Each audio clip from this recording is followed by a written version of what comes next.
Hello, everybody. Welcome to Ramblemancy. Welcome, everyone.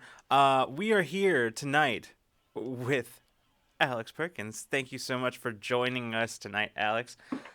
We're back to do more bad pitches, back by popular demand, aka we wanted to. So, yeah, welcome everybody. I'm glad to see you all here. I saw Jolly Old Nicholas, Age of Fit. I see Geek Outs is here. Hello, hello, and welcome everybody. Amethyst Cat Lady, it's good to see you. Cat's pitches last time were legendary. They truly were. Gemini Yellow Lightning, spaghetti. Remy, hello. Karaoke Night Hi, 69, Remy. welcome, welcome, welcome. Remy.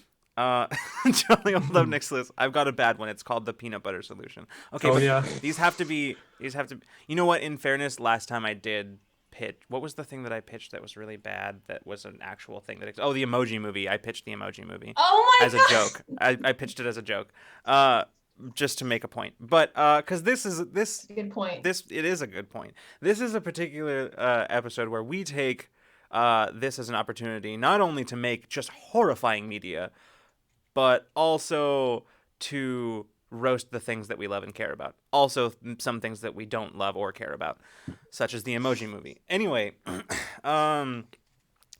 so I see Olivia is already challenging you to top live action Arthur. So yeah. Oh boy. Excellent. So we're already starting out. All right. So before we get started tonight, we do have a few announcements. First of all, just this past week on Tuesday, we started our brand new actual play, Waterdeep Dragon Heist actual play. Brand new cast. We started with the prologues. It's called Into Deep, and I'm very excited for y'all to see all of it.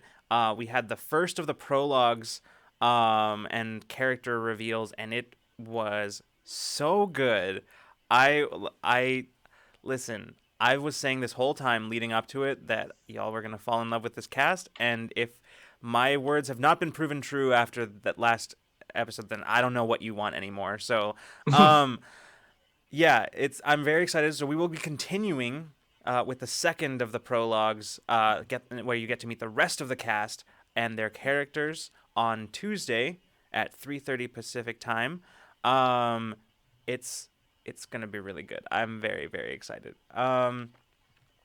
You can also catch us on Wednesday for yet more Infinite Horizon, our sci-fi cipher system superhero RPG. It's really starting to heat up. It's season 2 starting to heat up. It's a lot of stuff is happening. So yeah, you can check that out on Wednesday. Our schedule, just to kind of, because I kind of have to keep going into this because I was very confusing about it in the early days. But our schedule, basically, we're already gone. We died. So Oh man. we will be dark for the holidays, starting after. Is it next week? Is next week our last week before break? Yeah, actually, Is that it? did Is just. that right? Is I that think it true? is. Yeah, It is it true. is. Yeah, 'cause after yeah, That I is how believe it time is. works. Yeah, so next week's Ramblemancy man. will be our last stream of this year. Oh my gosh. So, and then we will be back with Infinite Horizon on January 6th. So, we'll Gemini is denying that this is true, but sadly, this is the case. If Gemini does not admit it, then it cannot be true. All right. Well, I think that's pretty much everything that we have. Is that true? I do believe so. I think that's true. All right. Well, we've already got stuff happening. Asia Fit with the Dragon Deepwater heist. I am so angry with Ray for saying that because now every time I say Waterdeep Dragon heist, I have to stop really and think really hard about it. Mhm. Yeah, you have to make sure that you say it right. Water Dragon Deep Heist. Okay. I don't know anymore. Okay. Well. I don't know. All right. So. I have nightmares about this. I've honestly forgot what the correct combination is at this point. You know, it just goes to show that most titles of things are just random words thrown together. So, Right. um, Gemini Lightning, why do you hurt me like this? Honfinite in Rising. No, no, thank you. Chat's already just Oh my goodness. steak back. Oh boy. All right. I really like to imagine that you would like if you're going to the outhouse take back, like you just roll up and there's just a parking lot and an outhouse and that's it. Yeah, that's Maybe like a hibachi grill for the steak part, but like it's yeah. about minimalism. There you go. Yeah, Yeah, absolutely. absolutely. It's very modernist. Is that a Banksy? The Gosh. deconstruction of the modern dining out experience. Yeah, exactly. Yeah. All right. Well, anybody have anything to start us off with? I saw some stuff happening in chat, but Oh my. I was watching The Mandalorian earlier with Colin Uh-oh. and thinking to myself, how could we ruin this? Okay. all right. Let's. I'm not quite- I'd love to hear your thoughts on that. Gosh. Like, I had a few ideas, and I'm not really sure like which one I liked the most. I briefly went in the direction of like The Mandalorian, but it's by Stephanie Meyer instead. Oh, But Huh. I haven't actually read the Twilight series though, so like I don't feel qualified. You didn't miss out on much.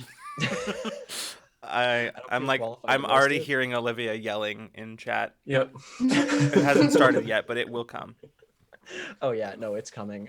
The other one that came next was I was like, but what if you gave it a laugh track? And I was like, oh, what if Oh, the no. Mandalorian was just also an early 2000s sitcom? That does The perfect certainly. 3-camera format. Oh. Mhm. See, I'm just now picturing like I'm picturing Din Djarin just like turning like doing like the Mandalore like the Mando stare, right, where he's just like turns and it's just his helmet, but it speaks volumes, but then add a laugh track, right? Oh my gosh. Yes. What do you think the child's catchphrase would be? Because of course, like there Right. has to be Mhm. some sort of catchphrase for Oh, moms to latch onto. My mom like loves Stewie. Mm-hmm. You have to have your marketable audience. Okay. Yeah. Oh no. If you listen closely enough, you can hear all the gears turning. Like, what's the most awful combination of like early sitcom catchphrases you can think of? Age of Fit says canned awes whenever Baby Yoda does things. Yes. Oh my god, Yes. it's so bad. There it is. Absolutely hideous. Every single moment in that show that's supposed to have any kind of weight is just immediately ruined by either the laugh track or just like you've got like the drums in the background or Mhm. Yeah. Yep. Anytime Moff Gideon is on screen, there's just the booze, right? Like you. Right. Um, Oh no. every third word out of Grief Karga's mouth, like the laugh track just plays for no verifiable reason. Just Yeah. because of the cadence of his voice. Like, You keep it up, you might actually make a hit. You might pull producers. yeah. People might love this. I do love Koala's true. suggestion of it's got a funky 90s intro. Yeah. Like, okay. I'll, Some good bass slaps. Yeah.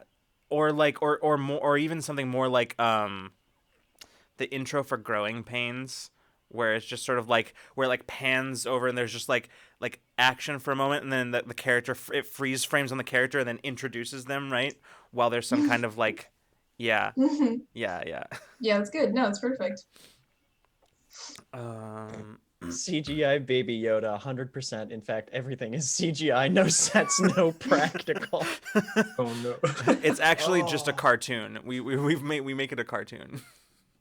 We just go a step even further. You let wow, I forgot his name. Family Guy James Cameron? man. You let him do it. There you go. Yeah. Classic. Instant moneymaker. God, we could be millionaires by Oh now. my god, I hate this. I had everything about this. When I heard when I heard CGI, I instantly thought of the more recent Beowulf, or maybe not recent, but the one that's all CGI. The one with just with looks like Angelina a- Jolie. That one. maybe. Oh my god, Yeah. when did that come out? That was forever ago. That was like, Yeah. I'm pretty sure I was still in high school when that. I couldn't believe Middle what I school, was maybe? watching. I don't know. I stopped watching it Gemini, quickly. oh, Gemini is onto something here. He says the Mandalorian, except all of the voices are done in the droid tone, like the protocol droid tone. Mm-hmm. Mm. Okay, hold on a second. Gosh. Remember when we were talking? Okay.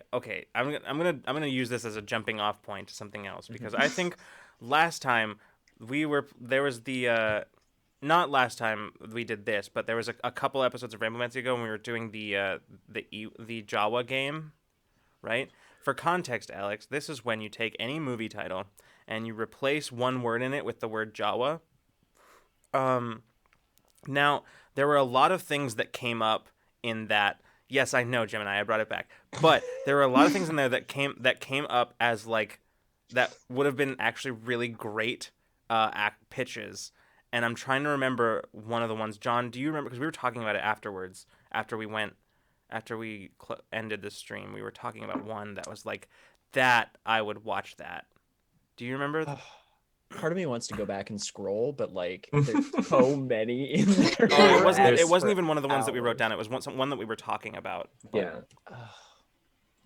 God, I can't remember it. I can't remember what it was. It's a shame that it's after we were off the air. Mm-hmm. Yeah. That's always when the funniest stuff happens. Mhm. Yeah, Unfortunately. it's true. It's why I've started whenever we come into to Ramblemancy. It's why I've started doing it without warning Freeman and John that we're doing it. Freeman and I will just be doing a bit warming up, and then all of a sudden Lucas is like, "Welcome to Ramblemancy." And we're like, "God, you do this to us every week, but we manage to forget every time." You got a free pass this time, Alex, because it's your first time on Ramblemancy. But like anytime in the future, it's fair game. So I'm ready. We just go live mid-bit. yeah. It's good. Okay. It's a good way to go. I honestly can't remember, but now I just really want like a spy movie where the main character's a Jawa. And like there's no subtitles under anything he says, but like other people you only know what he's talking about from like other people's reactions to what he says. Yeah. This is verging on being something kind of interesting, so like we have to make it worse. See, this is the problem with like trying to pitch bad things, because sometimes you try to think of a bad idea and you accidentally think of a really good idea Right, that's yeah. actually like completely out of the box, and you're like, oh shit, wait, can't use it. Yeah, it's a Yeah. little easier to go with media that already exists and then just making it worse in a way. Mm-hmm. Yeah. Oh gosh. Age of It. No, it is. Jawa Like I was Bond. thinking Uncut Gems too. Like I don't know who would be interested. I mean, I don't know how you guys felt about Uncut Gems, but I don't feel think like I've the sequel. seen. Hmm. Yeah. I just got I have yeah, sorry. Well, I I don't mean, think I have. it's like, okay, hold on. It's like 2 hours long, so don't bother. Oh. It's I feel like I don't know if I'm going crazy or if it's the public, because I feel like it got really good reviews, but I'm like, I can't understand anything that Adam Sandler says because he's constantly screaming. Oh man, can you imagine Adam Sandler like as a Jawa? Okay, wait. No. Okay. No, I can't. No, okay, just wondering. But just throw it you're out onto there. something. But you're onto something, right? Gigantic. A totally serious Star Wars film, but starring Adam Sandler Oh, being no. just like he would in anything, not as a dramatic, not playing a dramatic character or anything like that. Mhm. Like the whole film is dramatic and supposed to be like serious, but it's just Adam Sandler playing it like he would play anything. Goodness. Oh man, I'm just everyone around there is an alien race of Adam Sandler. Oh, We don't know that that's not already a thing. There's no proof. I'm There's pretty nobody sure it's know. in the old canon somewhere. Probably. If you look hard enough, you can. I find was it. definitely talking about in real life, but sure, Star Wars too. It's in real life's old canon. Oh my Live god. action VeggieTales. Yeah, that's what I just saw. Like a live action VeggieTales. That Ooh. Hold on, we're onto something here. hold on, yeah, Like, yeah. No faces on the veggies. Like I want a real veggie. Yeah. Like I want Okay.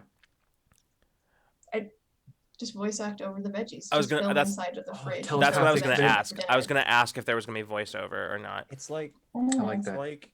like it's done Well, like if you wanted it to be really bad, I guess you would just have like a shot of vegetables going on adventures with absolutely nothing. Like My favorite thing about this is that if you didn't have voiceover, then you would have musical numbers that are just music and like stop motion Stop motion. Exactly.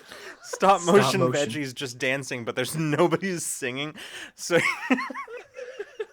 it's just the sound of like vegetables tapping against the counter. but Hold on. there'd be like a- music. There'd be music, like Diegetic. very, very musical style, right? But Mhm. but there would be no lyrics and no singing of any kind. Just yeah. light thuds as the vegetables kind of bounce on the counter or wherever they're going. I like Olivia's Yeah, I suggestion. think you just take the music out entirely. Just have it be the backing track of all the sounds of the vegetables in the kitchen, like that sound when you just like drop a bunch of apples on the floor or Yeah. something. Yep. And it's 3 hours. Just a fucking ruckus. It's like it's divided into like 3 different movies, and they're like 3 hours apiece. this is the Exactly. worst Like you get to the passion point of bad things that they become like avant-garde. So Right. then they become good things again. That's very true. One could It's be an art called film at that point. It's an art film. Escape from the hold on. I have it. Escape from the peeler. Escape from the Yes. carrot peeler. Ooh. Absolutely. And it's an adventure about them all escaping the peeler. And it's just a peeler. No human, just a peeler running after it. It's not, and it's not animated. It's not alive like the like the rest of them. There's no human in the house. It's just a like there's just the existential dread. Just the vague concept of being Wow. peeled. That's it really that's makes the you antagonist. think. Up here. Yeah. I love It's that. like a Maybe metaphor. we're the vegetable peeler and the vegetables. I hadn't Just thought blew about this thing wide open. There it is. That's the film. That's the It's movie. a tale of bananas.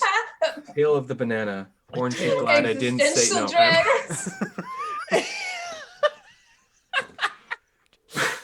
Incredible. Oh my god. Goodness. All right, Olivia's backing this project, so Okay, so we can move I'm forward with this. investing Yeah. 10 million. Gosh, all right. This is how it begins. yep. We'll clean up every single indie film festival for the next Oh, couple Oh, of without a years. doubt. The thing about it though is like I saw Olivia mention something about like just a cucumber in a kitchen on a string, but I actually think it'd be better if it was just super high budget, right? Okay. It's just extremely high budget, high production value. Just pull out all the stops to make people in the audience go, why? Why? Like Why why did did you That's how I feel with David Cage games. Like, Yes, all that effort. me too. And for what? For what? To what end? Just so that David Cage can brag about knowing Elliot Page. That's it. That's the whole reason. God. That's the only reason that those games exist for the most part. Anyway, Okay, another low-hanging fruit. Mhm. Anything David Cage touches as a series or show. true. Bam. Fair enough. Done. Yep. Masterpiece. Easy peasy. Okay. All right. Let's try to branch this out a little bit. I'm gonna throw out a genre, and then we're gonna try to make something just truly horrific. All right. Okay. All right. I'm gonna go ahead and I'm gonna go with like crime noir. Oh. Yeah, like a noir crime drama. It's hard when the instinct is to think of compelling ideas. Right. Yeah. Yeah, that's for my I I would feel yeah. like crime noir is very it's kind of like over the top in a very specific way. And so like I don't know if going further over the top is how we ruin it. I wonder if how Right. we ruin it is making it take itself seriously. Yeah. You know? See, but the thing is that I don't know that there's a good way of doing that without just feeding into the noir, like the right, because it's already like over the top, and if we try to make it serious, then I feel like it'll just end up being more that, right? More serious. I feel it's already like some of it can be very like dark and gritty. It just gets more dark and more gritty. I don't know. Wait, I've got it. Some of it. Yeah. I've got it. It's a noir crime drama that is that takes place entirely with like in the style of like Air Bud, where the protagonists are like all the characters are pets. But Verging on being very cute. no, but it's not though. It's very Okay. gritty and serious. Oh, ooh. It's very ooh. gritty and serious. Huh. Yeah, actually, that would be just horrendous. But like, Yeah. like it'd have to be done in such a way that like you could see in every way how it could have been cute at like every turn, or how it could have been good at every turn. But then instead they chose to just be Yes, super gritty. exactly. Easiest way to ruin anything is just make it gritty and dark and edgy. That's the easiest way to ruin anything. Rather like, and in this case it's not, because like noir crime stuff is already kind of edgy, but like we've made it edgy in a way that is just not pleasant at all. Yeah, absolutely. What if there was a way of mashing like a crime noir into a Shakespeare play, but just make it all that? But which Shakespeare play? That's where I'm coming up against here. God, like Like adapting a Shakespeare play into film noir. Yeah, like Macbeth? Macbeth, maybe. Yeah, actually Yeah, Macbeth. I kind of like that though. I mean, I know that True. actually that's a good point, because I can already kind of see like the dark establishing shot as we go to see like the three hags. I'm sure they're like probably Right. like what, they work at a bar or something. It's a dark Absolutely. Oh, dark sorry. scene. They It's like a like nightclub throw or drink something. down. It's where I'm sorry. Macbeth I have goes to- every night. I have to stop us for a second and roll back because Jolly Old Up Nicholas made a very compelling point, which is that Oh. all the characters in our dog noir drama, they're all dogs except for one is Danny DeVito, just the guy Danny Jesus. DeVito.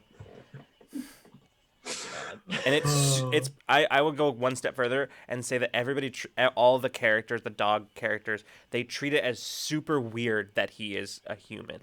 Like it's really weird, the same way that we would treat like a talking dog in a normal film. So is this Danny DeVito in a fursuit, or like a CGI Danny DeVito, Oh my god, wait a or a minute. This naked is Danny DeVito, or this just is like important. a Danny DeVito in cat ear or dog ears? Excuse me. I Maybe think it cat should ears. be Huh? a CGI Danny DeVito played by Danny DeVito, so there's no reason for it to be CGI. Oh goodness. Like entirely mocap too. Yeah. Oh my god, it's so bad because They got like the behind the scenes footage, like, wow, look at what we did. It's the same shot. Danny DeVito For is the easy Scooby Doo to of find this the dog difference noir. between these. Yeah. it's like the thing would be that it would be like the same shot, except now you have Uncanny Valley instead of Yeah. you just having to like, you know, Exactly. suspend your disbelief that Danny DeVito is a dog. Like, Mhm. Yep. it's so uncomfortable. The performance of a lifetime. I Where's think the we've made. Oscar? I feel like we've made. I was just gonna say, I feel like we've made Oscar bait here. Like, Yeah, absolutely. Also, Spigs, hello, welcome. You, sorry, I didn't say hi because we were right in the middle of like our most compelling idea so far. But welcome. Okay. Sorry, I didn't mean to drag us back to that, but I just thought that was a very important thing that we needed to. I saw Psycho Kills says you got to take any Shakespeare tragedy, but have Care Bears be the actors. Yes, My yes, goodness. absolutely, Man, yes. I Perfect. used to love Care Bears. Oh my gosh, In some days. yeah. I'm envisioning Macbeth now, but with Care Bears as all of the. Yeah, I was like, Yeah. A Care Bear trying to wash its hands free of blood Oh gosh. is a heavy image. Yeah, like, oh, Yeah. oh god, Gemini went. That is right not where I caring or went, sharing. which was Teletubbies Othello. Oh no. Like, I went to Oh, no. Teletubbies, but not to Othello. Oh my See, god. here's what no. I was thinking. Like when Freeman was talking about adapting like a Shakespeare play into like the crime noir genre. I actually think it would be better if it wasn't, if it was like a really weird one, right? Like one that made no sense for that whatever Right. whatsoever. Like The Tempest, but reimagined into like a 1930s or 40s Chicago, right? Yeah. Like just Man, I did not buff up enough on my Shakespeare I work went before to- coming. I'm not prepared. I only know like Twelfth Night and Macbeth, and of course, see, Romeo 12th and Night was Juliet, the other because one that I was thinking. Like that's the other one that I was thinking. always fun, always Yeah. fun. We love a little gay moments when we get them. Yeah. We cherish them. I was thinking Merchant of Venice and A Comedy of Errors. A Comedy of Errors would be He very sure did write a lot of things, huh? He sure did. A wild son of a gun. Blues Clues Noir King Lear Age of That's good. That is That's a good one. good. There we go. I don't know how That's it would actually work. a good idea. I don't Somebody think that signed belongs this guy to here. a studio, like. I don't know how it would work, but I'm into it. I love that. We are looking for blues. Oh my god, I can already picture the little notebook but in black and white. Oh god. It'd be perfect. It would be so good. Oh And my the whole God, thing is like where Steve or Joe or whoever the hell it is now. Yeah, it's another new guy. Yeah, they would take the role of Lear in this, right? And like, Blue is like would be like Cordelia. Oh my God. It's terrible. I hate Okay. every part of this. Oh, See, Miss this Blues is now. this is what money needs to be put into. Mhm. Jolly We old need up more next than list. movie sequels. Who needs the Marvel Cinematic Universe? We're on to something Yeah, right here. absolutely. This is like absolute dynamite. What we've got here, like. Mhm. Jolly Old Up Next List makes a good point though. Like Blues Clues Noir is already good because all of the clues are now harder to see. That's true. It's in black and white. I forgot about that. Oh man. Well, I'm just like I'm imagining like was the first guy on Blues Clues named John? No, Steve. Steve. Okay. Hmm. I can't remember. There was a Looking at- Joe after Steve. Joe. but Yeah. Okay. and they were like cousins or something. He was just Mhm. like, "Hey, let me look over." Yeah, I'm just imagining now like your classic noir scene, like cigarette flaring in the dark of the alley, and then like the notebook flip, like a close up shot of the notebook flipping over, except it's like the big like giant spirals, like with a little paw on it. He's got a little drawing of a cigarette on it. Yeah, and it's like it's hilariously cartoonish, like You know what Oh, though? I'm loving this. I actually went the other direction. I was like, okay, let's remove the Shakespeare component of it, and it's just Right. Blues Clues Noir, where it's literally just the exact same show as Blues Clues, only it's in black and white, and they're not trying to figure out what Blue wants to do. They're trying to solve a murder, like a gruesome murder, but the rest Blue's of it Clues plays with out a exactly gun. like Blues Clues. You still learn important and valuable lessons about friendship at the end of the day. For the kids, because it's still a kid show. yeah, Blue's oh Clues my with a god. gun. Yeah, like it becomes okay, so nobody has figured out how to market a crime serial to children, and we've blown it wide open. This is the crime drama that we can market to 8-year-olds. Like This is it. we've done it. I'm Uh, sorry, I'm crying a little bit. me too. Wait, what are we looking at? Will Graham Hannibal comparison is too much. Oh my god.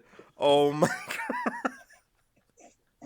I wish I could remember what blues sounds like, because like that voice saying "Tell me, Steve" would just end me. I would just be finished right there, holding the funeral, standing up. god. Wow. Crime serial? More like crime serial merch, baby. Thank you for that karaoke night. Little blood splattered shaped marshmallows. Yes. Yeah. Oh Or my little God. ones shaped like scotch glasses. God, I should have gone into cereal. What am I Yeah. doing with my life? Gone into product design. Mhm. Like, That'll be my next step, is getting cereals made for this. There you go. Yeah, coming yeah. soon to the Bark Machine Etsy store. Yeah. Blue's Clues Noir cereal. Yeah. Little inappropriate marshmallow shapes. Mhm. Yep. Oh my god. All right. And the best part is that they're actually flavored like they're flavored Blood and as well as scotch? Yeah. They can just recreate those flavors in a lab now with science for your morning enjoyment. You know, just have a cup of OJ, have a bowl of cereal, That's right. taste some blood and scotch, maybe some cigarette ash. Blood and scotch and cigarette ash. Breakfast of champions. I mean, that truly. I think my grandpa would be into it. There's like I subtle. feel like you get a lot of guys who are like, yeah, have manly cereal. yeah, kids cereal for men. I don't know what joy is. I like to taste blood, cigarette ash, and scotch in my milk in the morning. Okay, but like that is legit how things are marketed to men, though. Oh, I know. I've walked past yeah. and seen like the men wipes, and I'm like, oh, a baby wipe, but for bigger babies. Okay, just rebranded babies. Big That's babies. fine. Very big Yeah. babies. It's very like, welcome to the salty spittoon. How tough are you? I ate a bowl of nails for breakfast this morning. So what? Without any milk. See, Don't that guy forget would the be so protein into it. powder. Protein powder. Eggs. Keep the shell. Oh no, it's just a really karaoke. This is what does the Yeah. leftover milk taste like? I did not need to think about that. I mean, I've taken up some very weird dares but not that one. Okay, Not I that was one. I was a little worried. I was like, is this gonna lead to some Yeah, one factual time evidence? one time in high school, Freeman just took a bowl of milk, poured a bunch of blood into it, dumped some cigarettes, Yep. some cigarette ashes, Just You know, like you just smoking have too. blood laying around. just like I just- threw a knife in there and just like drank Yeah. the whole thing. You know, Yeah, like just, Gerber, you know, yeah, pretty well made knife. if you don't have homemade blood, store bought is fine. yeah. You can also get it in some of the new Blue Apron meal kits, actually. Mhm. Oh, but they're always too small. Yeah, These are, I like, know they're Be portion negative. size. They're based on slim vampire standards. Oh, hate it. What are you gonna do? Get more blood, I guess. Yeah. I love how we've transitioned from bad TV and movie pitches to bad product pitches, and I'm kind of about that. Like, I'm okay with that. Yeah, I mean, There's You some bring really- a product designer on this show, I guess all I'm gonna think about is, wow, this could be something. Yeah, Maybe not a good something, but it could be something. you know, It's not cereal, that's spell component. it's true. Yeah, just a dash of cigarette ash, some like a sprinkle of blood, a knife. Iron. That's where you get the iron from. Yeah. There was Part of this complete breakfast. There was a time that someone long time ago, someone put their cigarette butt out in my drink in a can, and I didn't know it, and I came back out to take a sip. So I do in fact know what that I vaguely remember that. terrible. Really, I don't know. Was I there? I don't. Did this happen think more so. than once? That's. I would hope not. Oh me my too, god. But I would think after the first time you'd start to watch your drink. yeah. No, I think this only happened the one time. It not a good. Bad mouthfeel, I'm guessing. Mm. Bad texture. Oh, Gemini, no, I'm so sorry. Oh, that's terrible. I don't know what it is with like people putting things in soda cans that absolutely do not fucking belong there. But when I was younger, I went into a family member's kitchen and they had a Pepsi can, took a sip out of it. It was fucking black coffee. What is wrong with you? Like, That's a weird one. What? No, why it's would you? haunted me. It's haunted me. It's haunted me for Oh, man. years. Why would you? Goodness. put I don't have an explanation. I didn't want to bring it up because I wasn't supposed to be like drinking Pepsi on a counter anyways. I was like Right. 7. But the can Jeez. like would conduct heat so well it would burn your hand. I- Why would you? It must have been sitting there. It wasn't warm coffee either. That's why I didn't panic when I Oh, grabbed so the much can. worse. So it's I was like, so not only is it in the can, it's also it's not warm anymore. It's not It's like hot. it was room temp. It was room temp. Ooh. It's just room temp fucking black coffee in a Pepsi can. I've never been more betrayed in my entire life. You could make a whole movie just about that, but it would actually be a pretty compelling one. So Yeah. I another was gonna. bad pitch. I was actually gonna go the other direction with that and say that there's the product right there. Like that's. Room temp black coffee to be served in Pepsi cans. Yeah. Jolly old up next makes an excellent point, which is that can was fake cursed and you know it. I don't know what I did to deserve it, but I guess like fine Absolutely if Karma nothing. wants to get in. Absolutely nothing. That's just how the Fae work. Like they're like, yeah, this kid needs to be knocked down a peg for no verifiable reason.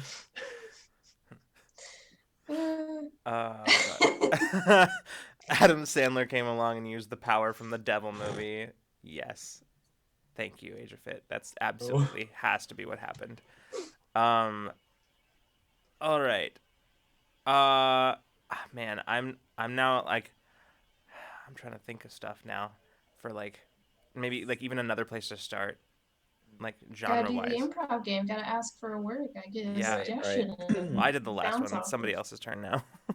So like I feel like we need a new Netflix original, like a new Netflix original series in our lives. Like Mhm. we've had some good. We've had like I feel like the crime drama that we came up with is probably like a cable television serial on like Yeah. USA or TNT Okay. or Yeah. something.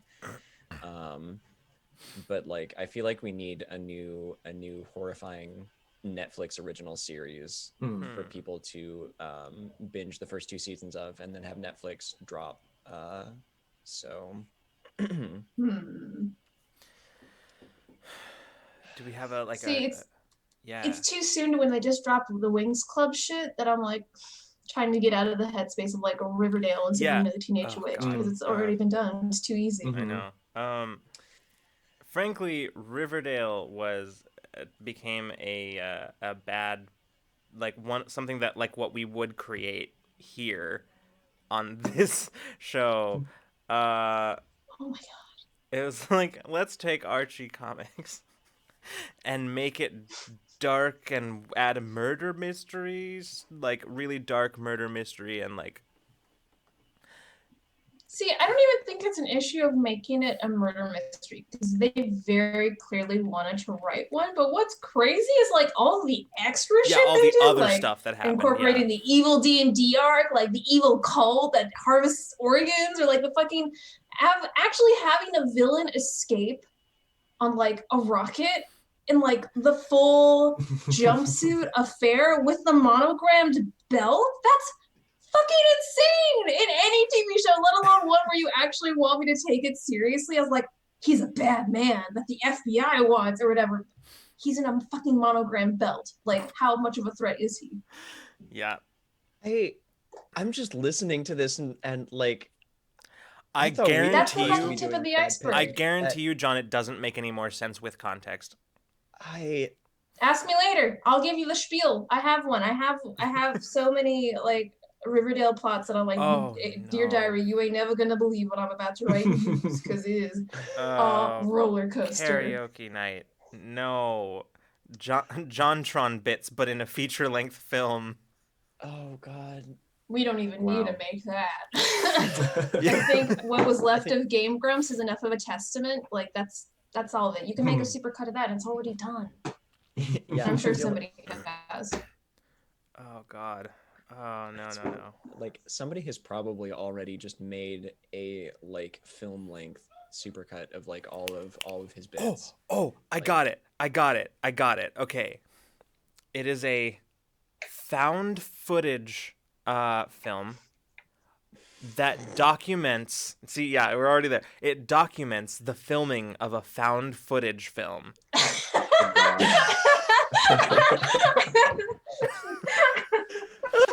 Oh. Okay. Mm-hmm. I do like that. God, we're very back into like the Art Nouveau thing again. Like Yeah. You ever think about all the times you try to get something on your phone and for whatever reason it's just fucking impossible? Anytime you try to get like a picture or something and it takes like, oh wait, hang on, could you like, hey, Eldritch Beast up in the cityscape or whatever, could you like hold still for like 3 more seconds? This picture's coming out really blurry. Footage like that would be very good.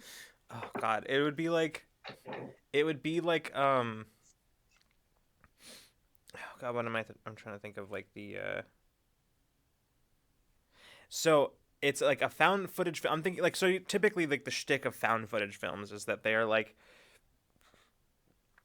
ostensibly some sort of like home video or whatever that somebody's making that like, but there's like some sort of supernatural element to it, generally speaking, in horror.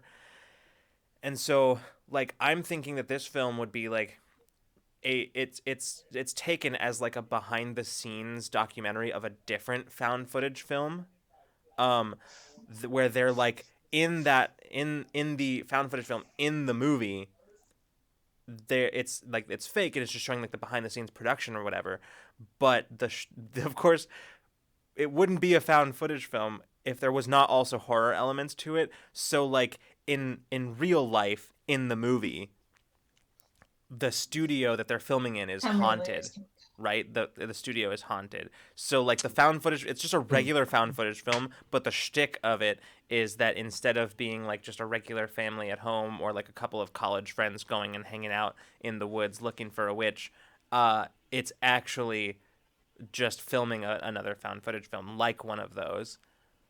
But then there's really like a monster. Anyway, yeah, it's that.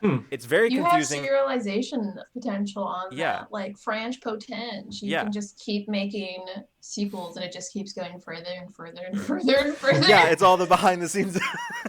It'll just keep going on forever. Until it's just like it's a horrible, like incomprehensible mess of just like a film within a film that has been pulled out of its own ass, right? Like, I don't know. It's like the film equivalent of opening Streamlabs and accidentally capturing it on the stream. Like, it's what it is. Yeah. It's exactly that. Ouroboros. Exactly Artistic Ouroboros. Mm-hmm. Artistic Ouroboros.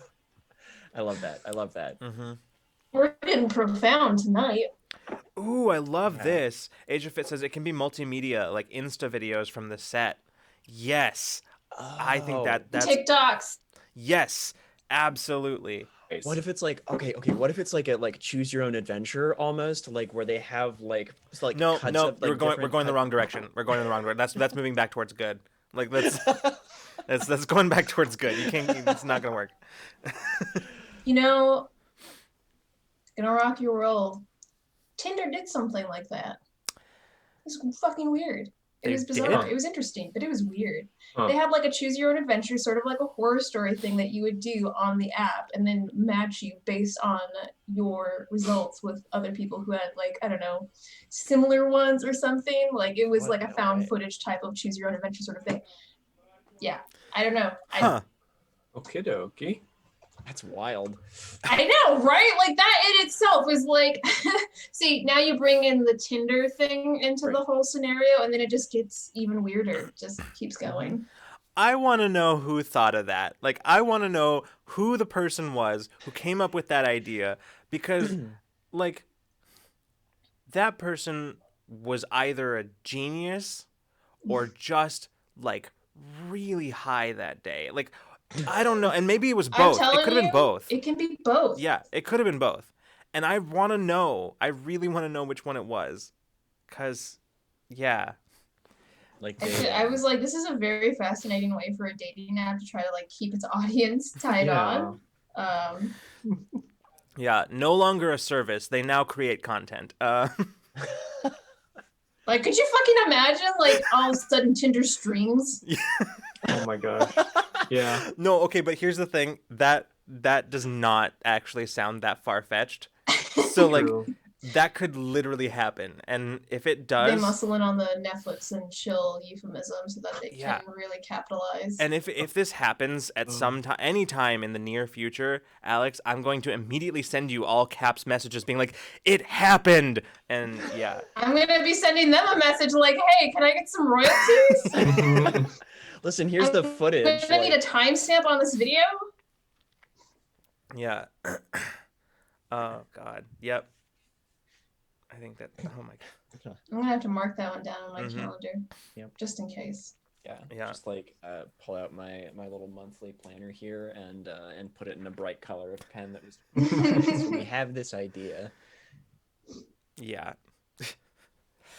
Stranger Things the musical. No, people would want that. Yeah, People want that. I could see that being. I mean, they almost kind of did that in the.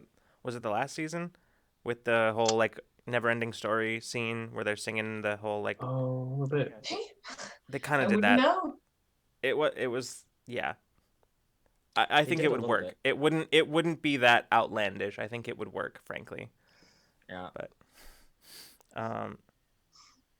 Stranger Things the musical by Andrew Lloyd Webber.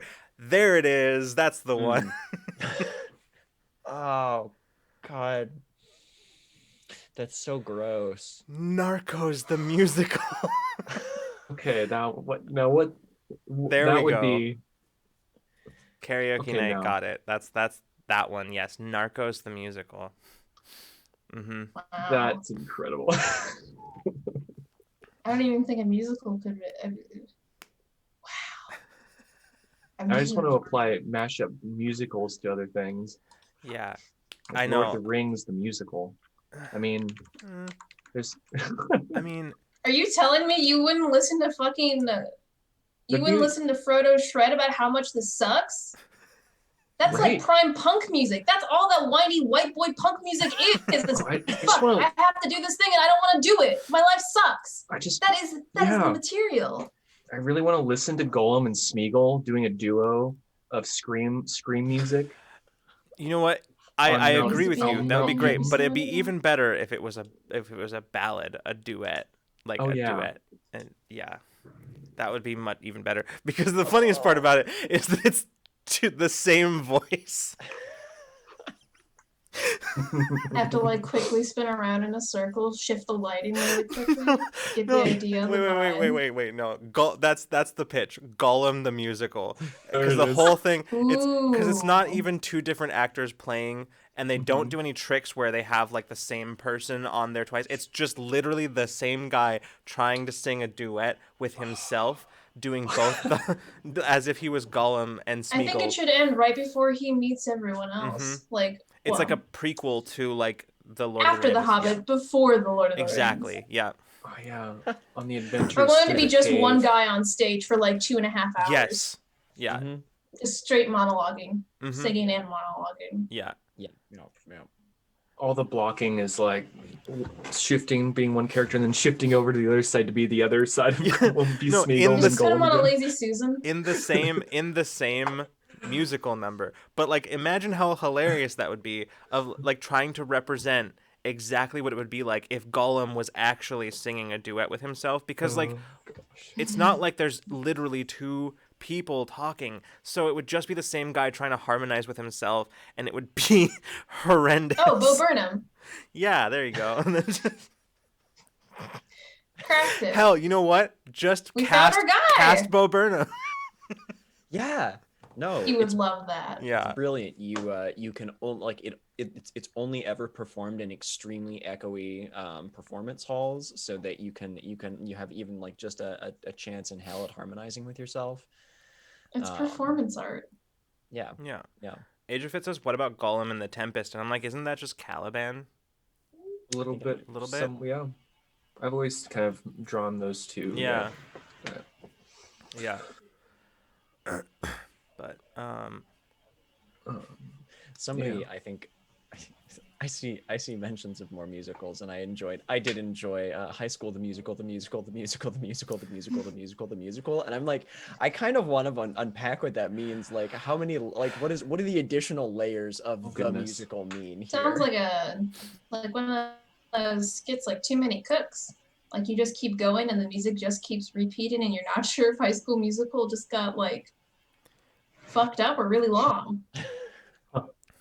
You know what? It just keeps going. It makes me think of like if you have like ever like continuing going layers and layers deeper into like a frame narrative.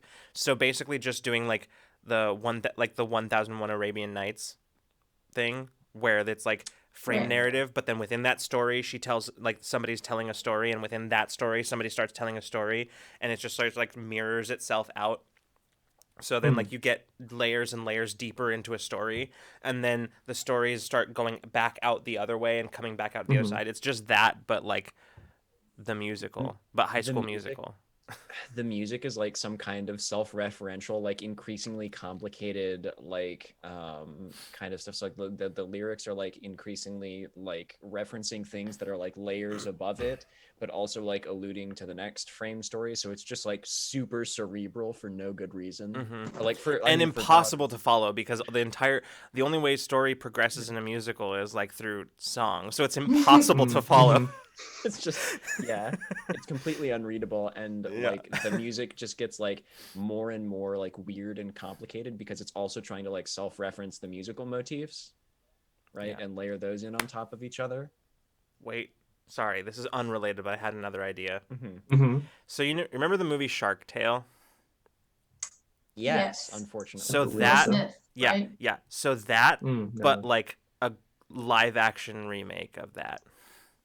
I want Will Smith in that fucking fish suit right Yes. now. We need to call someone. I want this to happen so goddamn bad. I will see anything with Will Smith in it. I don't care if it's trash. I don't care. I'm gonna watch it. I want it. Just for Will Smith. I mean, like, he should be the only one in the fish suit. Everyone else can do whatever they want. it's only Will Smith. It's only Will Smith.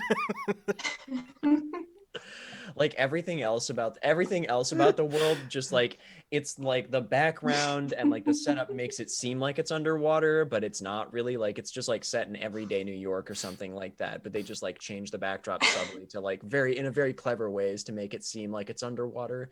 Everybody's just walking around themselves, but just Will Smith is in a fish suit. Jolly Old Elf Nicholas says, well, we'll need to do the rest of the trilogy too. Over Fish out of water. Over the Hedge, and of course the Bee Movie. Oh boy. Okay, Over the Hedge, but like with people is yes.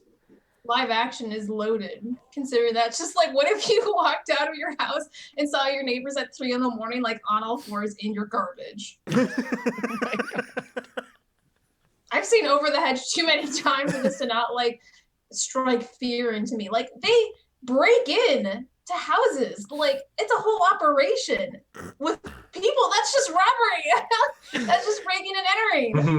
The movie. Like, the first thing that like I thought when you were describing just like a whole bunch of your neighbors crouched on all four in your yard was like, is this a zombie flick now? Like what's going on? Like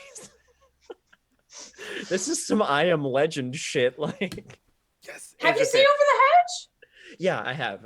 I've seen. I think. Okay, I was just double checking because like all of it, like I don't know, some of your neighbors just get sectioned off into living in the woods because they don't want to be a part of the homeowners association, and now they just rifle through your trash and break into your house to steal your groceries.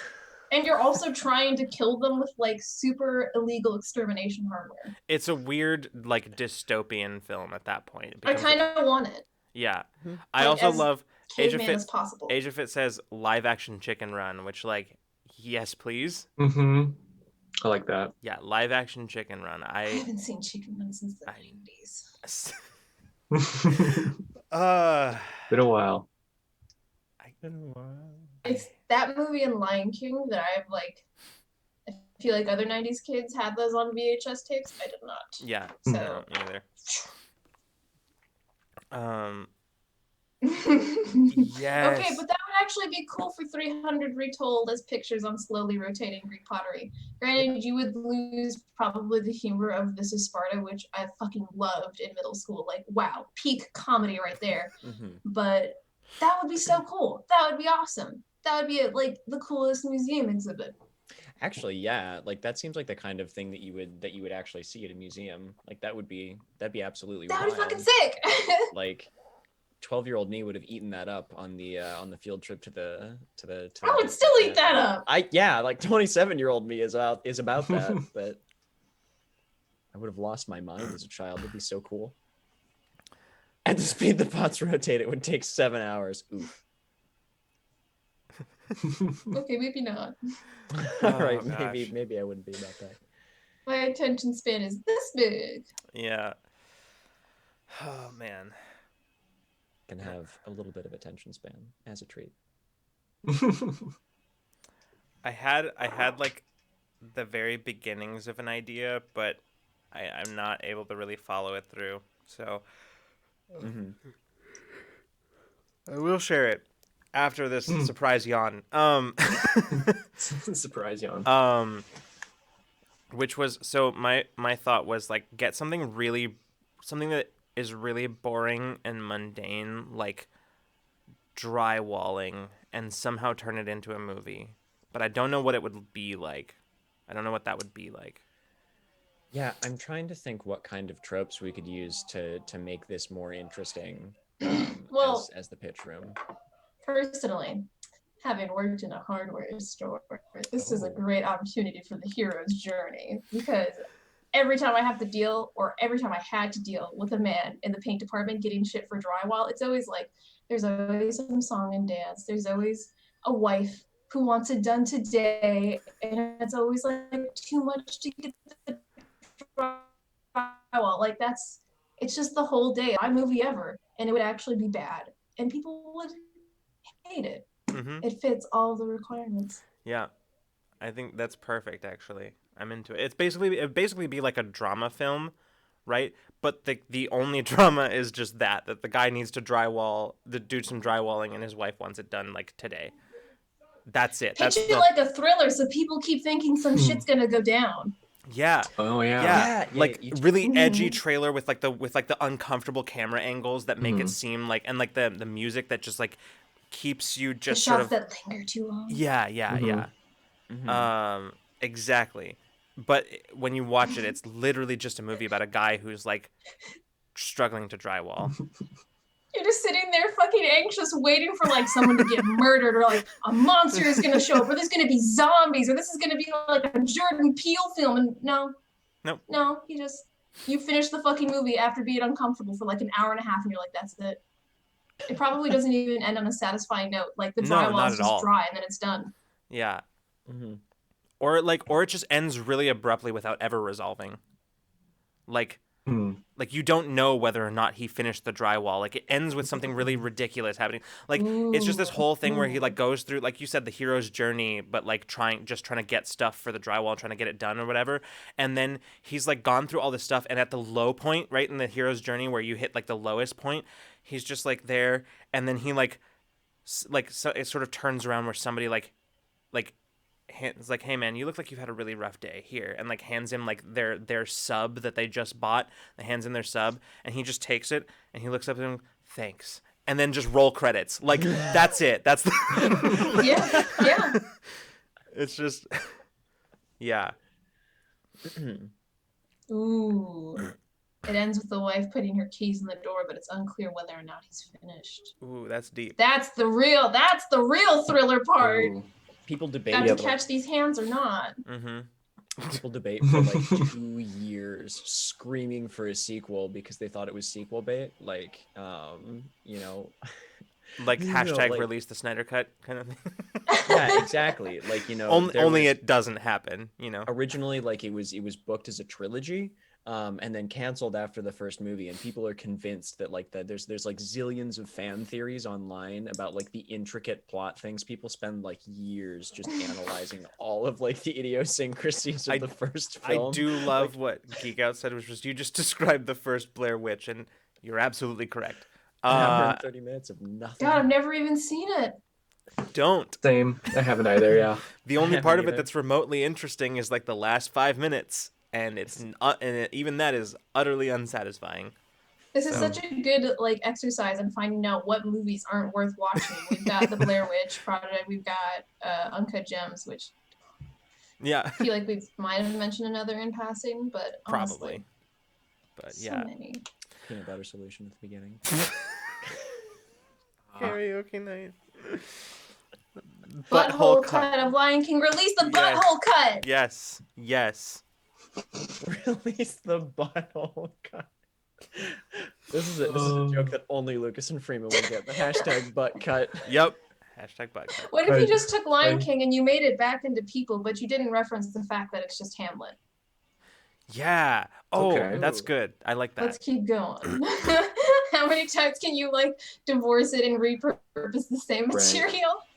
Like you're basically just playing narrative telephone with the Lion At King. what point if you do that? Okay, right on the spectrum of the actual The Lion King to like and Hamlet and whatever to I guess actually the spectrum is The Lion King and then Hamlet in the middle. At what point does it just, if you keep like divorcing it from The Lion King and whatever, at what point does it just become The Departed? Right? Like at what point is it just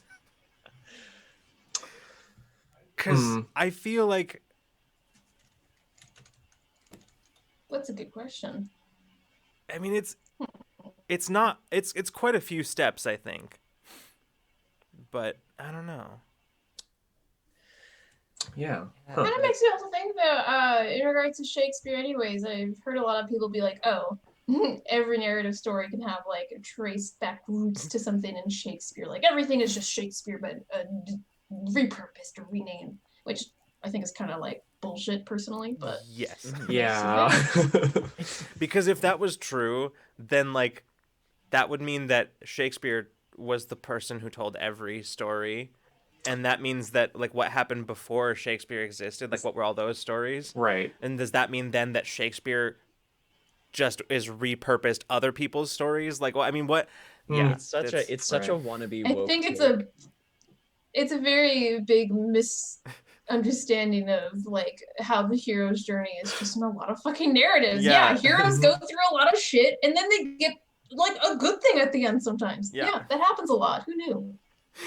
And sometimes there's like romance and death and maybe like 3 hags who tell you you're gonna fucking die. But it's like that's like saying that's like having somebody as hugely influential as Shakespeare, right? And in like the way literature played out, seeing what media, what like stories are like today, and then going backwards and saying, well, all of the stories are like that, so clearly they're all because that. It's like, no, that's just because everybody was going anyway. I'm sorry, I'm gonna get on a rant and become less coherent as we go on, but yeah.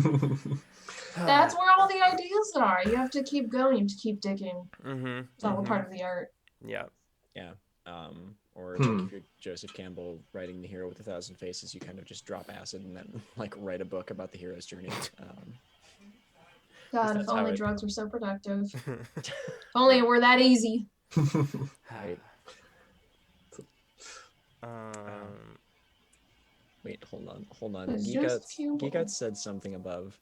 That's the Prince of Persia, the movie video game, a video game based on a movie based on a video game.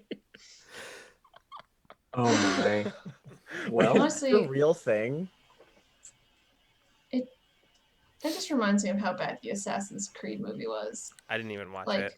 Wait, don't. gosh. It's not even like there are bad movies that are so bad that they're funny and it's good to watch them. Assassin's Creed, the movie, is not so bad that you can laugh at it. It is so bad that it is confusing how it is so bad when it was like so easy. Really? Literally everything they could have needed was like right there, laid out for you. You don't have to write shit. Well, it's already there. They tried to rewrite it, I think, when they when completely rewrote it. Like, why? See, no, here's the thing. Good. This is not me ranting about the Assassin's Creed movie, just about the Assassin's Creed games because it keeps coming up. It keeps becoming relevant during Ramblemancy, and I'm just gonna say it real quick. Here's the problem with Assassin's Creed, other than the fact that they, killed Desmond. Well, yes, that is what I was gonna say, part, but I feel like they had a good idea at the beginning where they're like, we've got a frame narrative set up and we're telling a compelling story here, but we're telling a compelling story in in the frame or in the narrative, but then we find out that the frame there's also a compelling story, but we don't find it out until later, and that's kind of cool. And they're telling that, but then they finished the story and killed the character, but then they kept making more games, and they felt compelled to stick with the frame narrative, but now with characters that we like don't know or care about, who aren't doing anything interesting. And now it feels like they're making them, and it's a token sort of thing that they're doing just because they feel shackled to it. And like my question is, at what point does Assassin's Creed, like does Ubisoft realize that what they actually want to be doing and what the fans of the game actually want to do is just fucking play a badass assassin in a random point in history? Like we don't need the like you could just make that game.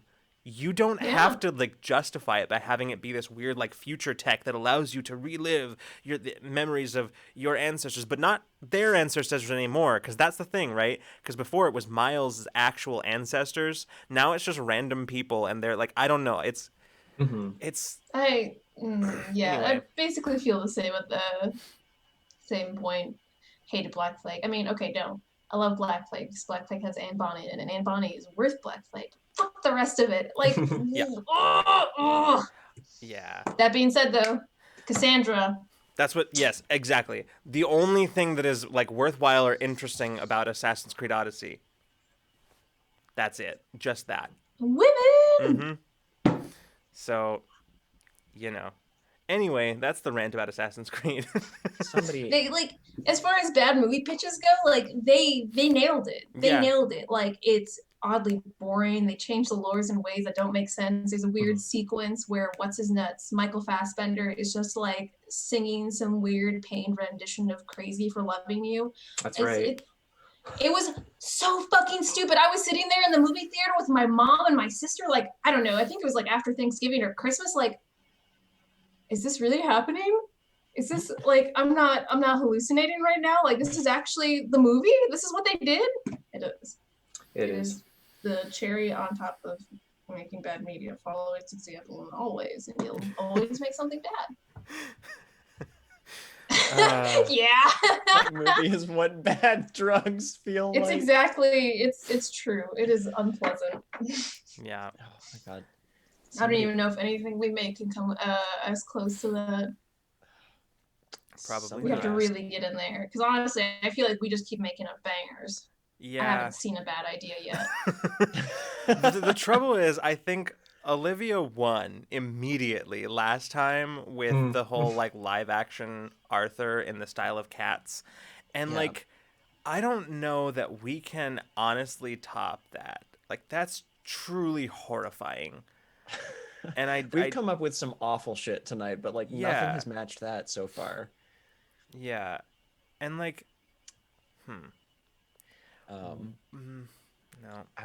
I was going to ask just as a way of prompting, like, and this is because somebody in chat asked, like, what video game deserves a movie remake that we can just like do terrible things to, right? What movie that absolutely, I can tell you what video game that absolutely does not deserve a live action or like animated movie is getting one. I got it. I got one that definitely does not deserve to be made into a movie. Definitely does not deserve to be made into a movie, which is probably why it would happen. Especially because it's no longer relevant. Frankly, was never really relevant. Prototype. Does anybody remember? I know Freeman does, but does anybody remember this game? God, hold on.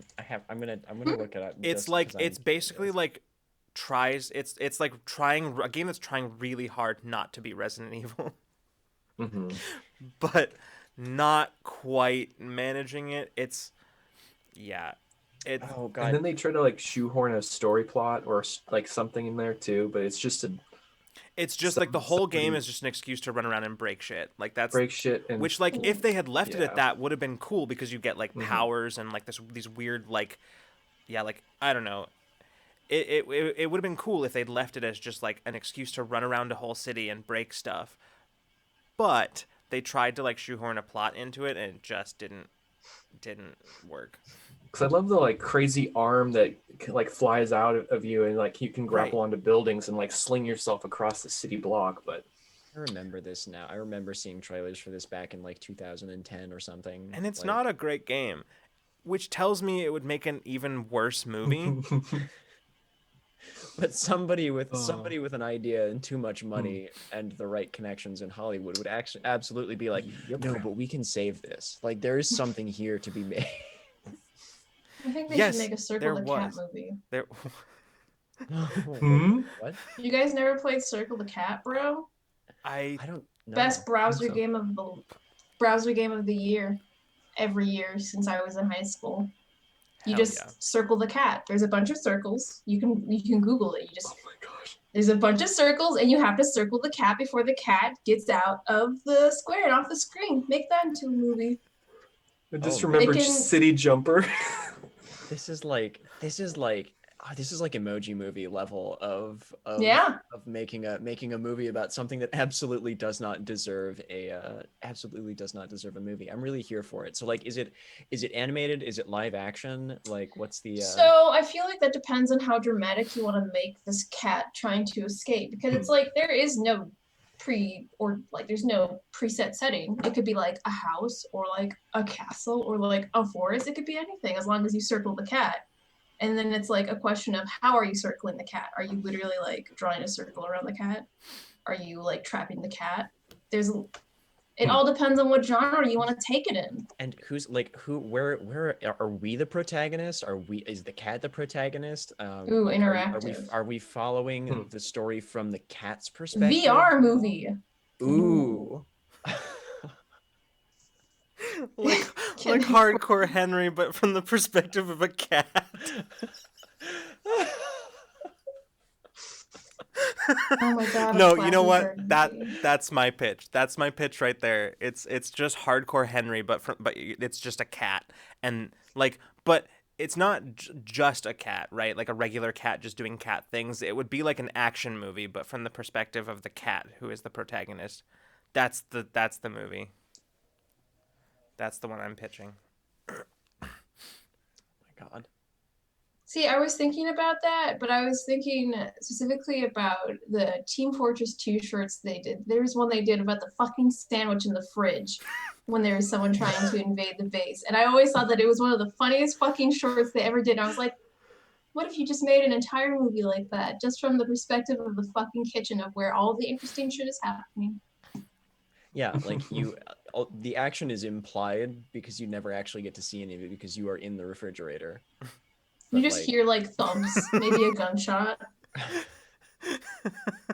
A feature-length film of just that, like one shot, like only one camera angle. Like, actually, it might be. No, that would make it better. I was gonna say if there were multiple camera angles and you just like, but that would. I think it should be the one, and I think that that guy arguing about the Wicked Witch or whatever, I think that should be some of the first audio that you hear from the perspective of the fridge. I need that incorporated into the narrative because I've never heard a better rant than that guy. And it's trying to fill in the blanks of how they even got there, and then you add in more sounds. Now, see, there's a narrative right there. Yeah, yeah. Like, man, you can get very creative with like the things that play out inside the fridge as the action is taking place outside. Like, of course, like the light is off because the door is closed, but then like something happens, the door is ajar now. Like, what happens to the things inside as whatever is happening outside? What is happening outside? We don't know. Neither do the directors. Like, frankly, You could turn that into something super existential if you really wanted to. Yeah. Right? Because then you can be like, what is outside of the fridge? Is there an outside of the fridge? We don't know anymore, right? Oh, like, yeah, it's like the shadow. Yeah. Shadow shit, whatever the hell that it's called. Like allegory of the cave. Yes, Yes. allegory of the Yep. cave. Thank you. But as told, Philosophy but like backer. yes, but like absolutely yes, the allegory of the cave, but from the instead of people, it's food in the fridge. I love Yes. At the end of the film, like the lights stay down afterwards, like the projector has stopped, and then you just hear the sound of a fridge door opening, and then the lights come up. And then it cuts to black. Ooh. Roll credits. People will go ape shit. Oh my god. See, the best part about that is that it's actually not bad in its concept. I mean, it's not great in its concept, but it's not bad in its concept. The best part about it is that it makes you ask the question, why? Why were you going? Why? What does this do? How does this change the allegory? You're just telling the allegory of the cave, but with food for some reason, and now you're trying to get us to think about how we're food in a fridge. Like, what is the metaphor here? I don't understand. Maybe that was the point, just to think about it. That doesn't do it. It's not enough. Made you think, though. I hate Made that. you use that brain cell knocking around up there. Oh God. Yeah. Knocking around like the Honestly, the last I feel olive like that's in the jar. I feel like those brain cells probably could have been better suited by being burned to like hard drugs or something. I don't know. Like, frankly, like because it's about cats. All right. Well, that's. I don't really have a response to that, so you know. Don't I you don't mess, know. Lucas? I don't know if my mic is picking up Colin or not, but A little. I think I heard a voice. Yeah. I don't know. I can't hear exactly what he's saying, but I can hear him. he is being accused of murder Mm-hmm. in Among Us and is trying desperately, valiantly to convince everyone that he was in That is electrical. Not Dear God. convincing at all. Just that tone of voice, man. It's an immediate vote from me. Like that's So Oof. I saw him vent. yeah. Oh gosh.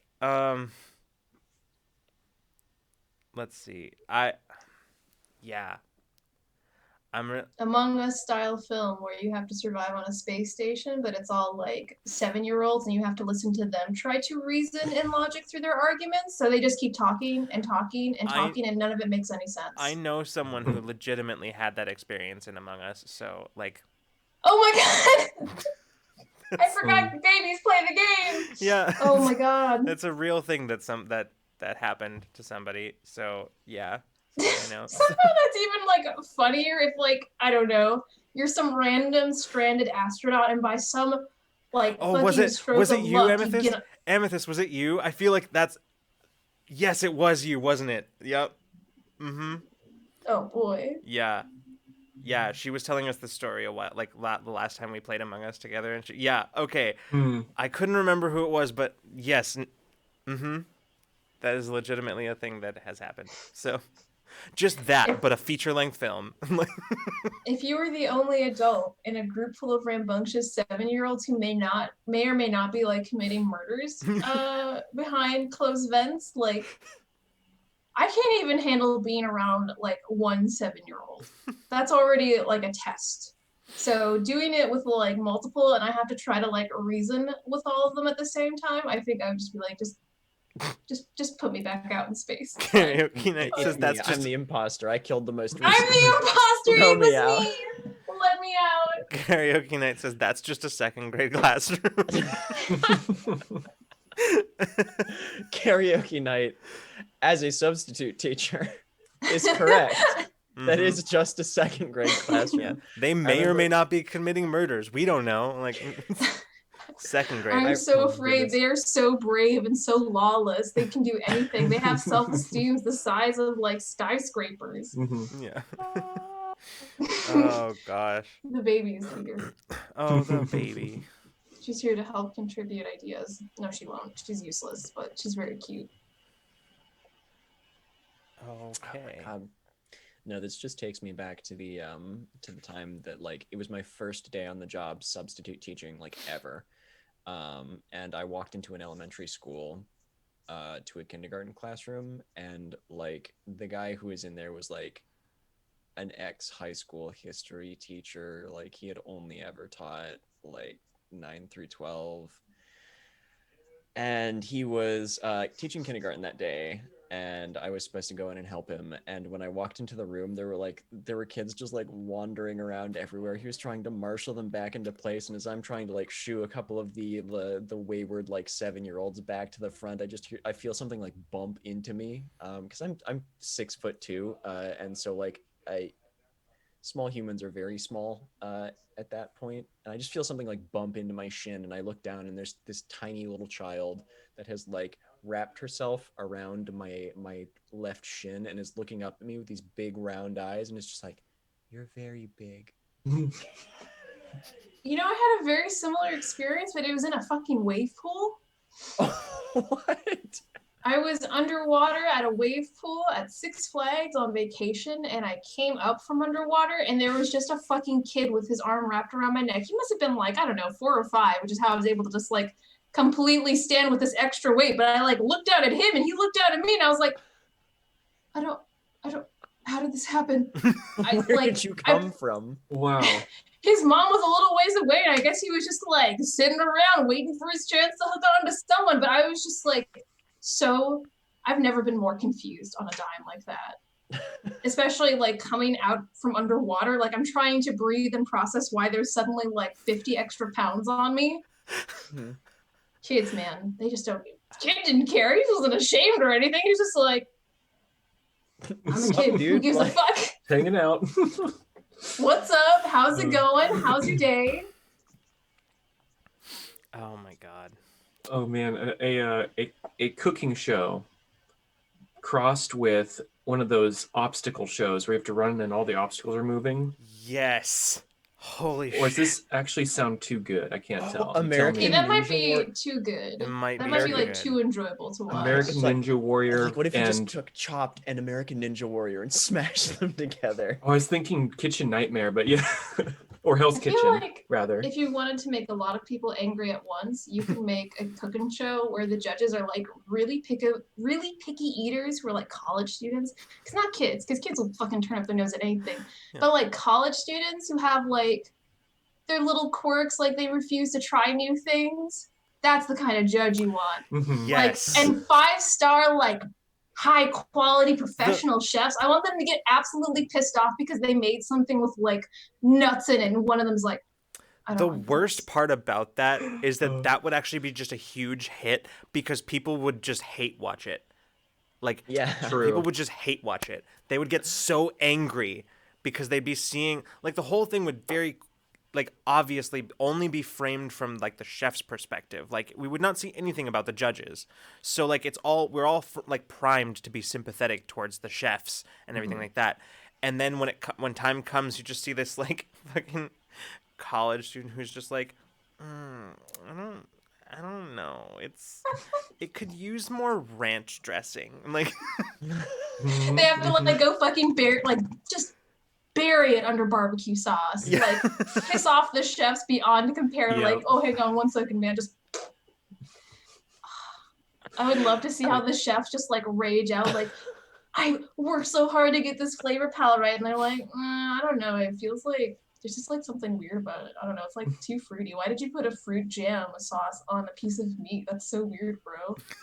Where's the A1? oh god. Oh. It's coming from That's- like a guy who like legitimately probably has just keeps a bottle of A1 in his backpack, like for situations such as this. Stay, bud.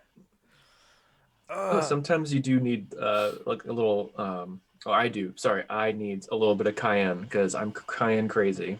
You gotta be careful though. There was a point where I was making my curry with cayenne, so too much cayenne to the point where I was like crying while I was eating it, but I kept eating it and I kept making it that spicy and I did not stop. I just like learned to eat buttered bread with my curry because I was like, Mama didn't raise a quitter. Not gonna throw it out. Heck no. If I die, I die. Mm-hmm.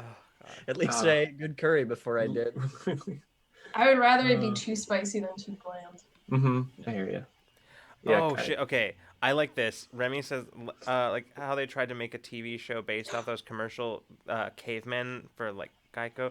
It flopped, and it flopped. Pick a commercial and make a movie based on it.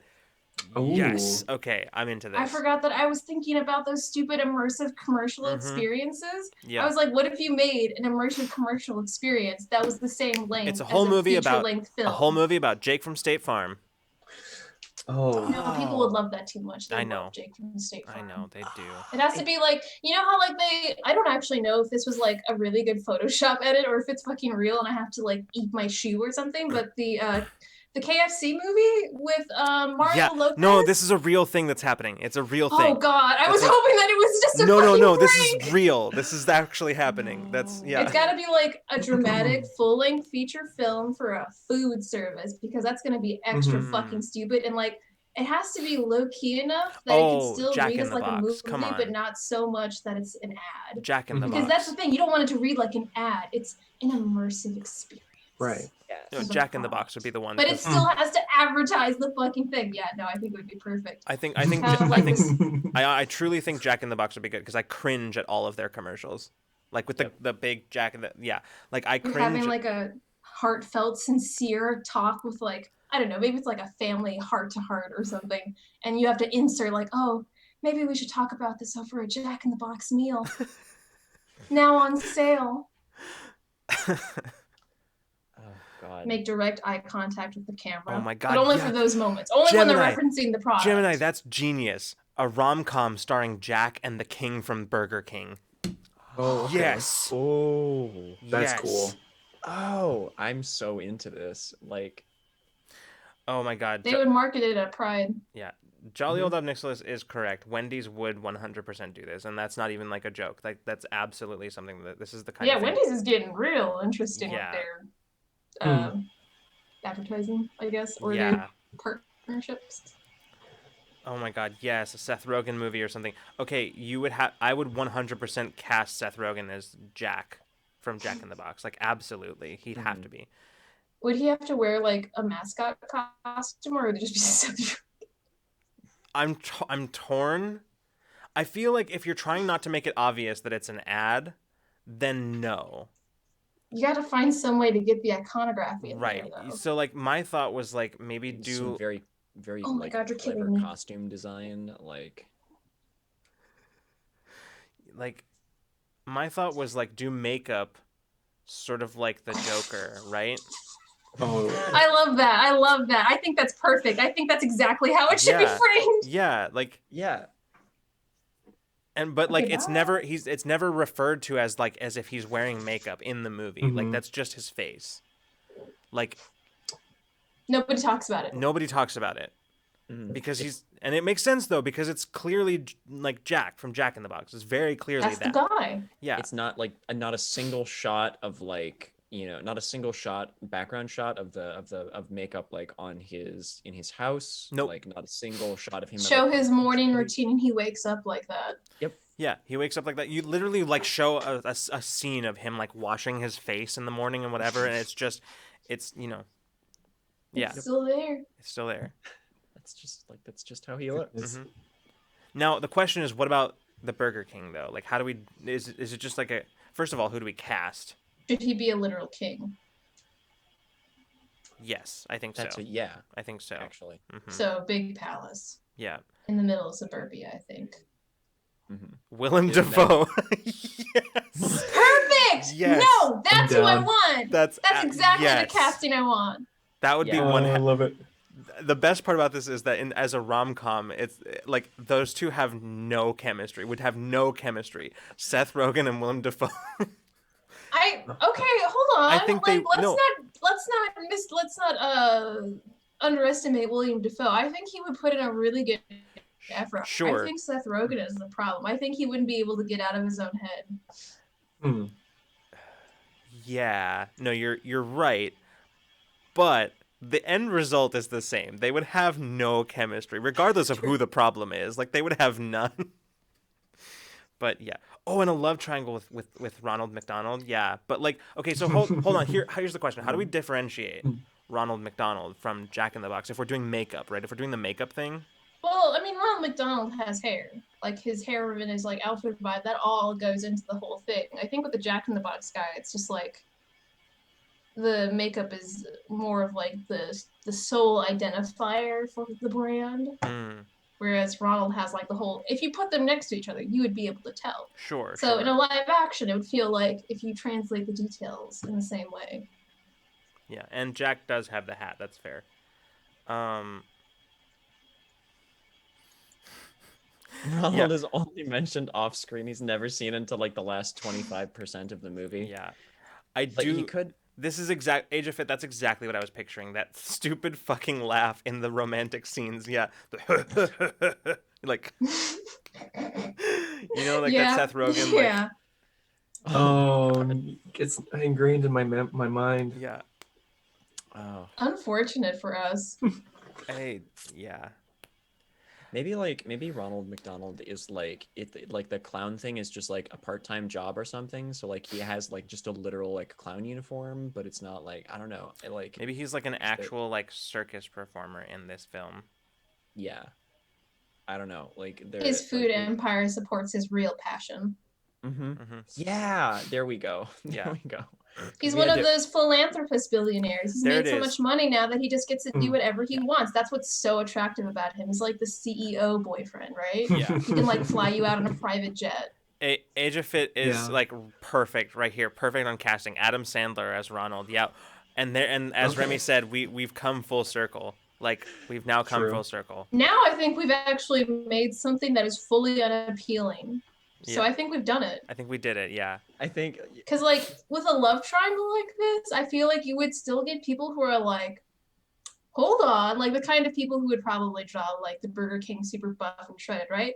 But with this particular set of casting, you kind of like eliminate people's immediate desire to like hornify Mm-hmm. foods mascots. It works. It's like something magical about it. Yeah. The opposite of horny. The opposite of- that's the film title right there. That's the Oh. Oh goodness. like and the marketing for this movie is just like bonk, go to horny jail. Like See, if this was more like McDonald's theme, Holy you could crap. call it like the cost of happiness. Q Times, thank you so much for the raid. Hello. Welcome. Hello. Hi everybody. We hello. Thank you so much for the raid. So what a strange time for you to come join us. It's true. So Very true. hello. We are talking about this is Ramblemancy, where we talk about a bunch of a variety of topics every Friday. Today it happens to be just terrible pitches for movies and TV, and we're kind of coming to the end of our show, but just it's yeah. If y'all want to like, if I think we can probably run through some of the highlights if we remember them. yeah, I think the one that we've been talking about just now in the last couple of minutes is a like live action rom-com that's really just an ad Immersive for experience. sorry, an immersive commercial experience for Jack in the Box, Burger King, and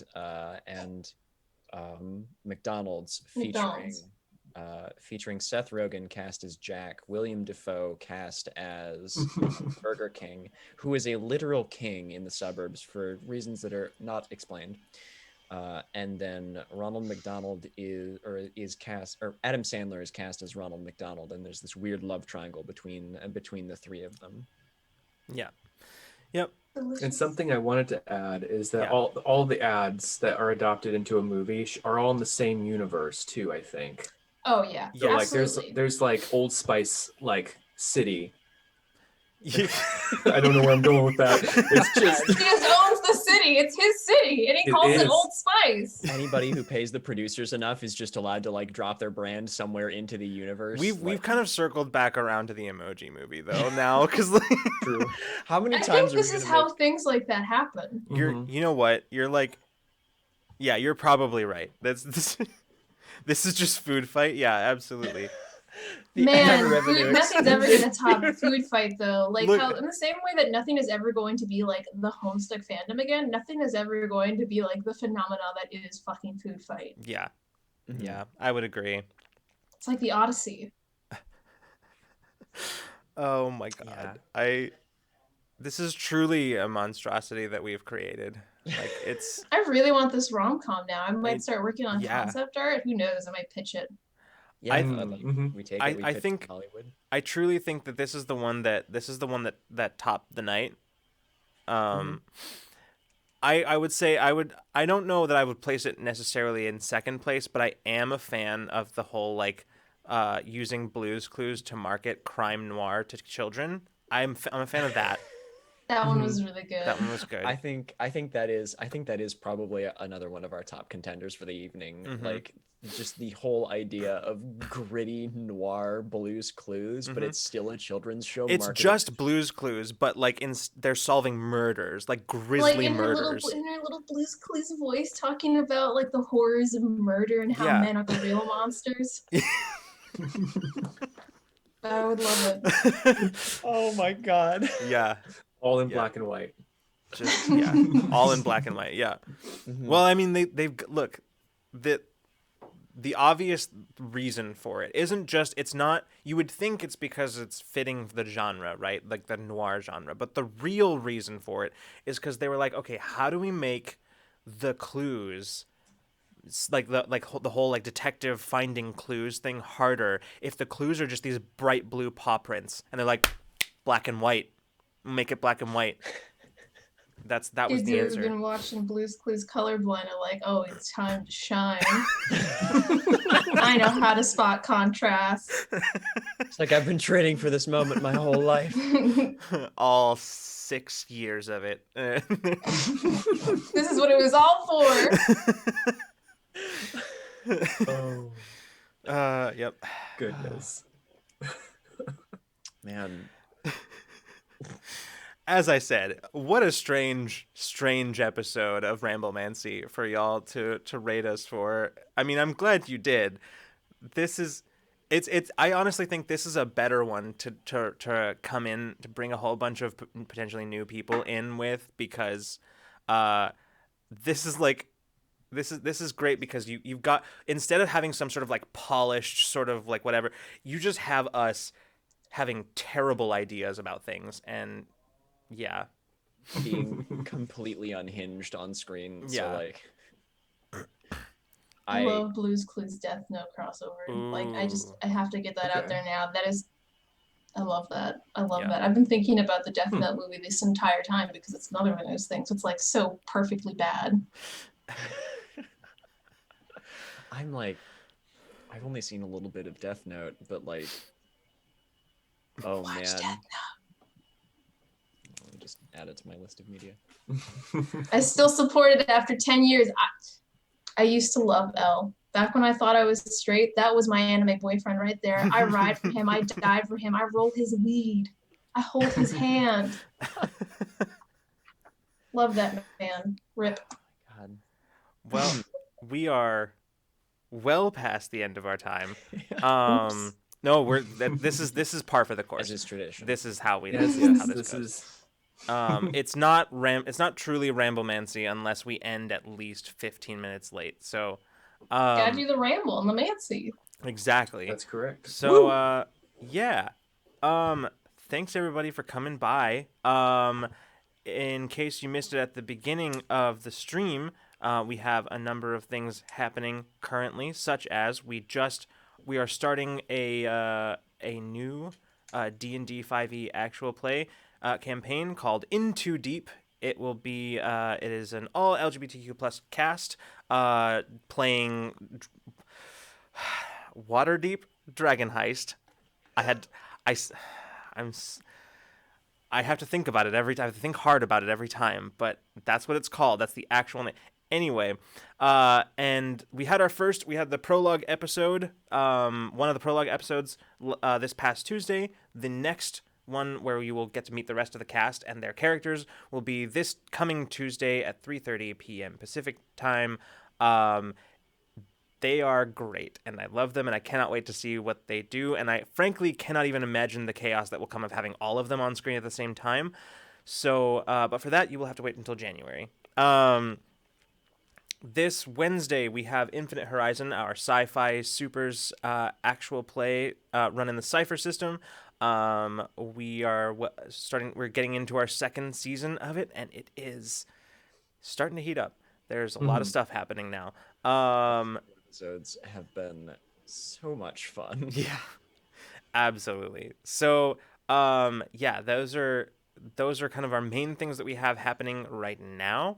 Um, you can catch any of our previous actual play shows on YouTube, um, or in the case of Infinite Horizon, in podcast form, if you so prefer.